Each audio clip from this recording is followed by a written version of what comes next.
and these are angry a lot. You see 4 people gathered by the door to the inn. They raised voices. I was hoping that this was the inn. They raised voices and shopping gestures success and argument reach in its climax. The first figure raises his hands for calm. His face is practically obscured by a hood, but his height and stature suggests an elf. I meant no offense. Let's put this matter to rest over a round, shall we? My treat. Hoping to soothe our pride with a few Adira coppers, eh? We don't need your coin. The others, 2 folk, men and an elven woman, don't look convinced. The woman crosses her arms. That will not be enough. She spits at his feet. We don't need your coin. Ooh, a fight. No. I don't know if we would really want to be getting involved, at least at this point, so say nothing. One of the other men glares at the hooded elf. His eyes are red from drink, but his gaze is focused. You've got a lot of gall mocking us in our own village. We don't take ill treatment from foreigners, especially not Erdirans. Go on. Say it again. I'm itching for an excuse. The second man thrusts his shin at the elf. He stinks of sour ale. Fie, you're itching for the kindling touch of your sister, you cocksfeather! Okay, well, I guess Alon did say it again. I'll cut that barrel-licking tongue out of your head. A collective cry of outrage rises from the 3 locals. The second man snarls. This is a misunderstanding. I didn't say whatever it is you think I said. We've nigh quarrel. Horror and shock paint themselves across the elf man's face in proud, hasty strokes. This is a misunderstanding. I didn't say, he froze and saw. Whatever it is you think I said, but why did you just say that again? He plants his feet. So something is definitely going interestingly wrong. Something surly and raw flickers through his eyes. We're no quarrel. That's where you're wrong. The elven woman draws a blade.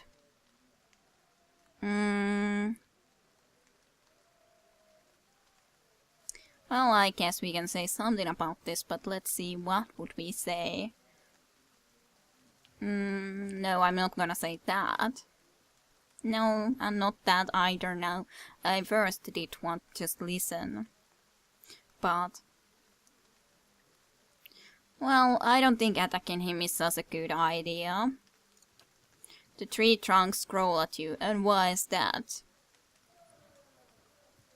He's reaching for something, and since it's not the rapier at his side, it's either a wand or a throwing dagger, and you don't look ready to deal with either. They look at each other. One of the men gives the other 2 a warning shake of his head before turning to you. We're done for now, but this one better watch his step around here, because we're not going anywhere. With a final scroll at the elf, he turns to leave. I'm just an observant. Observing the situation. Yay. As the 3 stumble away, the elf turns to you, the tension almost gone from his smooth face. Not quite how I hoped to get to know the neighbors. Thank you for your timely assistance with that awkward situation. That was fun. Well, kind of, I guess.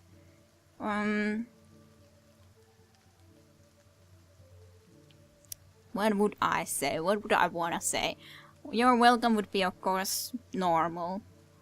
I'm not going to say I'm glad I could help, but actually that was fun. Could also work, as in, well, getting them all leave like that. No, just you're welcome. Courtesy is a rare pleasure in these parts. Though your accent suggests that you are no more local than I. He gives you a quick smile, courtesy. He straightens his hood, and you note the remains of a frayed embroidery on his clothes. His boots are caked with the dirt of many months' travel, but the leatherwork beneath it is sturdy and fine. Well, I suppose introductions are in order after that little fiasco. Aloth Corvisor, at your service. Nice to meet you.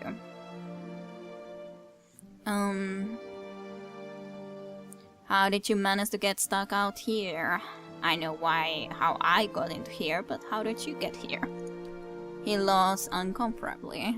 That is something of a long story. Well, I'm a wizard by training, and an adventurer by necessity. I was born in the Seathwood, part of the mainland of the Adir Empire, and both of my parents served the nobility, which afforded me an education for which I'm grateful. However, there were no open positions in those houses, and so I decided to seek new means in a new land. Okay. And how exactly did you come to be here? Oh, I was traveling with the caravan, but we were separated near some ruins. In Gwithan ruins? Well, those can be dangerous places during the best of times, which these are not. And half the locals would arrest you for trespassing, and the rest would kill you outright. I'm curious, what exactly did you find there? So you were interested in the ruins, he leans closer. I think I can tell him something, but would I want to rather tell him about the bivouac, or the several hooded figurines operating a strange machine? As such, bivouac is something that I know that was there for certainty, but what exactly the several hooded figurines did is a little bit different. So let's say a bivouac. And you survived? I've heard such a thing was impossible. But it seems you either have a knack for timing or the favor of the gods. He regards you with a new interest. That I happened to survive such an encounter. So, just how did you manage to cross those tree trunks to begin with? I'm afraid that was a matter of misunderstandings and mistranslations. It doesn't help that people in these parts remember their war with Adir like it was yesterday. Understandable. He turns his fingers and looks away. You did make a rather lewd suggestion regarding one of the aggressors and his own sister. Ah, that. He clears his throat and adjusts his sleeves. As I tried to tell them, they misheard me. Happens all too easily after a few pins, and the accent doesn't help. Well, I heard the same thing. I am very interested to know how this happened. For just a moment he looks as if he's about to say something else. His expression brightens with mischief, but before he can speak he forces a tight smile, biting his lip so hard you expect to see blood. Finally his face relaxes and he shakes his head. I should speak more clearly next time. My apologies. You were about to tell me something why that was, but I don't really care too much, but very interesting. I want to find out why. So what are you doing in the Gilded Vale exactly? An excellent question. I came looking for fresh air and cheap land. Instead, the magistrate gave me directions to the inn and a story about the local lord's expectant wife. But I take it that's a familiar tale. He folds his arms and frowns, looking toward the center of the town. He cocks his head, looking at you, but I think that's a familiar tale. Yeah, I met a person there. And you? No, I'm not a settler. I've been experiencing strange things of late. Should I tell this person? Do I trust this person enough? He is a wizard, so as such he might know something more than what I happen to know about this sort of thing, so maybe it wouldn't be the worst thing to do and tell him that I have experienced some very strange things lately. Because I'm not going to say that I'm a settler, because I really am not. And I'm not going to be just lying, so I'm not gonna do that. So that's my own business, or I've been experiencing strange things of late.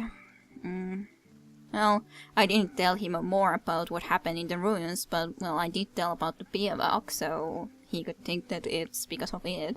I've been experiencing strange things of late. I'm looking for an expert on souls. Indeed. The local lord has searched far and wide for similar specialists. He has rid himself of them almost as desperately. His eyes flicker as he looks you up and down. Indeed. He is interested in That's full of matter too. He notes at the gnarled tree in the center of town. Yes. His darting glance takes in the tumble-down building and the fallow rock-strewn fields. Tumble-down building and the fallow rock-strewn fields. I expect that Sal's expertise would be best sought elsewhere. You don't exactly look like a settler, you know. Begging your pardon, but neither do you. Yet, circumstances can find a person in the strangest of places. Yes, well, I never said that I was a settler, though. A sly grin crosses his lips. Well, I should get going then. You're welcome about the help. As should I, given recent events. It's just as well. I've had enough of the watered wine and lumpy beds at the inn. They say even the owner tired of the place. Just up and left one day. It explains quite a lot about the upkeep. Perhaps I could join you. I could use a change of scenery, and I find it's better to travel in numbers. I was thinking that you might be able to join, and I'm interested in having you along. I want to find out why you said that things with that one person there, and said that it was just a translation or misunderstanding. He sprinkles his nose. They say even the owner tired of this place, or was he just a captured dwarf? I don't know, that we happened to save. No idea. He gives you a guardedly hopeful look. Well, that definitely means that you would wish to travel with some other people and not just be alone, when you already were in a little bit of a trouble with those. Guardedly hopeful look. Oh, so do I. Perhaps I could join you. I could use a change of scenery, and I find it's better to travel in numbers, so do I. Let's go then. Excellent. I shall follow you. Okay, well, How may I help? we got a new party member who happens to be a wizard. I don't really remember or know how exactly the spells in this game work, and in how often I need to rest to get those to work. Edit Grimoire. No idea. Well, I need to rest anyways. I have critical fatigue. So How maybe may I help? go inside to rest a lot. So, Grimoire. You have these memorized. No spells at least these levels. So, you could also have Wizard's Double, which would be a create a duplicate of the caster to distract enemies, granting the caster high deflection bonus against a single attack, which is totally okay too. Then Dazzling Lights overwhelms anyone in the area of effect with a brilliant and bewildering pyrotechnic display, decreasing their will and leaving them dazed, okay? Dazing. Yeah, okay. So, average speed, range 10 meters, area of effect, so it's not only for one area of effect spell. Fan of Flames. I wonder, can that this also allies them? Interruption, AoE, creates a cone of fire in front of the caster, a little bit like Burning Hands, I guess. Goes in burn damage to anyone in the area of effect, that at least is to anyone. And this is then the hand attack, I guess. The caster's hands become so cold as to freeze what they touch. Does freeze damage to a target and it reduces its accuracy. I hardly ever liked those spells. Fast, summons 3 spell missiles that patter the target, inflicting crush damage. Okay, I could consider changing this though, because I really personally have never liked those that much, so have a little Wizard's Double there rather, but it's interesting to investigate all of these choices. That's a Scepter and then a Rapier. Then second level wizard. Basically just a little bit less experienced than me. We are actually relatively close to the next level up, which I guess is nice. So a wizard, wood elf. Not a pale elf, but a wooden elf. Blast. What is that? Grants blast, passive average. Target when using Wild Rod or Scepter, doing a modest amount of damage to all enemies in a small area around the target. Okay. We'll have to be trying to remember that. Virtuous Reputation. Benevolent. 1 point. So I'm viewed as benevolent. I can't see better, at least from here, what that exactly meant, as in how they view me, but, well, maybe later on I'll see it a little bit better. Oh, and also, of course, personal information. Only one critical. Only one critical. Eh? Yeah, I guess I could also have a quick look about this if I just click the right numbers. You will not be in the first spot, though. Maybe something like this, that my stack is then the first one. But let's go into the inn, first of all. I need a rest to begin with, for a fact. I guess we could spend one time here. Plus, of course, we did save that one dwarf already, so... The floorboards are sticky with spills that no one has bothered to clean. Okay. Just villagers. Anyone seen Burley around? He's usually drinking his head off this hour of the day. Are you the person that I was supposed to talk to, Pascal? Welcome. Hello and welcome to the... Tinkerbell looks up. Oh, it's you. Tenric told us what you did for him. It's such a relief to have him back. I can't thank you enough.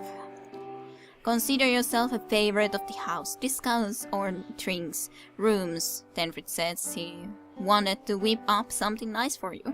He's already back to work in the kitchen. She laughs. So, what would you like?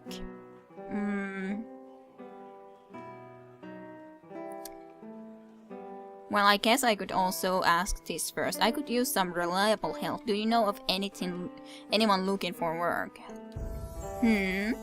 Oh, well, I wouldn't say I can speak from experience, but we do have certain sort coming by looking for work from time to time. If you want to hire someone on, I'd be happy to send them your way.